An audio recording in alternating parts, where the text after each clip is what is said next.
Edmonton is still considered one of the most affordable big cities in the country, but uncertainty around interest rates and tariffs has increased, and it could impact your mortgage. Earlier, I spoke with Jason Scott with the Mortgage Group. So thank you so much for being here. I'm curious, is there a number one factor that you're watching right now when it comes to mortgages and the advice that you give to people? Well, every person's situation is unique. So my job is to try to tailor the right mortgage plan and strategy for their circumstances and what they're trying to achieve long term with regards to that property. You know, whether it's their first home or it's a rental property, each person has different needs around the mortgage. And then obviously, you know, depending on what their status is in terms of being a business owner or an employee, that is a whole other sort of can of worms in the mortgage thing. So really, I'm trying to make the best result possible for people. So in terms of what's going on in the mortgage world right now, I mean, everyone's focused on interest rates and, you know, one Donald J. Trump and what he might get up to with tariffs and what impact that will have on the Canadian economy and mortgage rates, ultimately, you know, rates throughout the economy. Joblessness, if that becomes an issue, will have an impact on people. Supply and demand for houses. I mean, it's never ending where things can go. Yeah. I want to touch on the tariff conversation because that has come up so often. Do you think that that could impact Edmonton's real estate market? Yeah, for sure. I mean, depending on what happens with oil and gas tariffs, you know, that could theoretically lower demand for Canadian oil.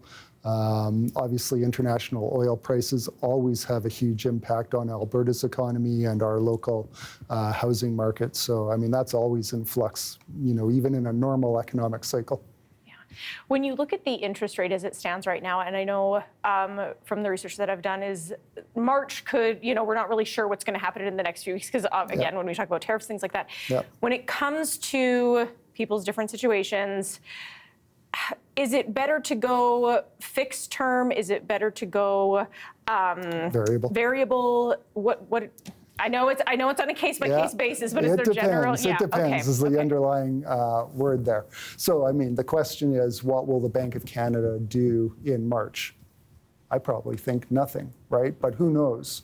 So the Bank of Canada, they're always looking at where inflation is and where they think it's going, right? So they're trying to steer things by looking in a rearview mirror.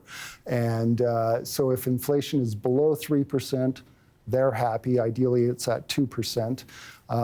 If they see that the economy is getting weaker, they can cut rates. If the economy is taking off, they will increase rates to try to bring inflation back under control. So with regards to tariffs, that could cause inflation, especially in the United States. It's the American consumer who will pay the tariffs. Canadians will pay on any, you know, reciprocal tariffs. But so inflation would cause interest rates arguably to rise. You know, lower inflation or a slowing economy with job losses and whatnot, we'll see the Bank of Canada cut rates some more. So the Bank of Canada was already starting to cut rates before all of this tariff talk happened. They were doing that because after COVID, when the economy opened up, inflation went crazy, and they basically rapidly and dramatically increased rates to slow the economy. Well, maybe they slowed too much or, you know, raised rates too much, slowed the economy too much, and now we're seeing the downdraft on rates. Yeah. You've been working in the mortgage industry for a number of years now. Is there a period of time that you can relate what we're seeing now to, or is this kind of uncharted territory, would you say?